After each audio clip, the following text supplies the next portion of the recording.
Pay yourself first, Tina. Can you all see my screen? Yeah. Okay, great. Awesome. So my presentation today, I will try to give as much value as possible to you guys. And I chose this because it's something very close to my heart and very close to my everyday life. Now, pay yourself first, it's a concept that it's a very old concept. And I believe that was the concept as well where superannuation was based on. But I guess after my presentation, you can take your own conclusions. Now, what I'm going to share to you today, it's actually about the book called The Richest Man in Babylon. This book is from 1926, and it's still one of the most used books today and read books today about how to build wealth. Now, for those that don't know, Babylon was the capital city of Babylonia, a kingdom in the ancient Mesopotamia between the 18th and the 6th century BC, as you can see in the picture. The book goes over many, many concepts. So I didn't want to bore you with all of them. And I thought I'd pick 4 that would be still interesting and relevant to today. The first concept is pay yourself first. So what does that mean? Well, what Clayton said, he recommends that people takes at least 10% of their income as the first thing. So it doesn't matter if you own people, if you have debt, or it doesn't matter, whatever. As soon you receive your salary, the first thing you do is take 10% of that and put it away. Now, why does he does that? Or why does he think that we should do that?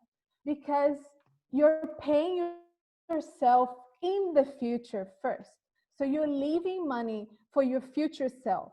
So when you arrive there, then you can go for a cruise, you can have a very good lifestyle and maintain the lifestyle you're having today. So basically, this is where the 10% are for. The second tip that the book gives is control your expenses. So unfortunately, at the moment, we live in a society where we want everything right now. It's just like we need that instant gratification because for some reason, we believe that we're going to die tomorrow and we need to enjoy at maximum everything every day. The issue with that is that I don't know if you're aware, but in the 19th or 1900, the average expectancy in Australia was actually 51 years old. So people died at 50. Therefore, like, you should live your life. Like you really should enjoy and live the moment. But nowadays, we're living up to 80 years old. So what do you do? What do you do if you're going to retire 65 or 67 and then you still have 20 years on top of you to live? Where are you going to leave that from? Now, I wanted to have a look and I Googled to try to find a picture of a woman of 50 years old from the 1900s. And that's how she looked like. Now, I wanted to find out how an 80 years old woman looked like today. Yes. Now, do you think that looks old? I wish I get there looking like that. And I put her name down because it is a real person. So you can go and Google her up and check her out. We have this belief that the future is too far away.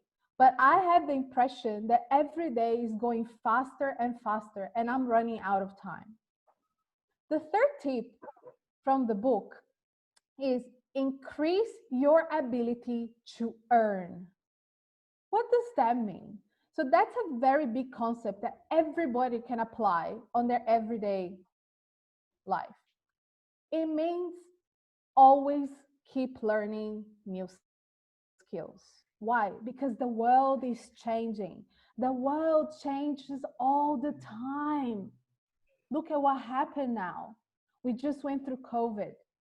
The world will go back to is not going to be the world you're used to live before. So now a lot of jobs won't exist anymore, but new ones will exist. New ones will show up. Now, whoever used this time during lockdown to upskill themselves, to learn new skills, to really invest in themselves, those people will thrive in the next years to come. The fourth tip from the book is make your money multiply. Basically, what that means is you should be investing your money. So that 10% that you remove, you should be putting in something. Make your money work for you. So why you believe that only your hands can do money? Because only your time can make you money? Rich people do not use that. Rich people put their money to work for them. How? They buy assets. They buy property. They buy shares. They buy whatever. Things that with time grow in value, where they don't need to be working for that value. Now, one of the most important things about this book is that it's less than 100 pages and it was written in 1926.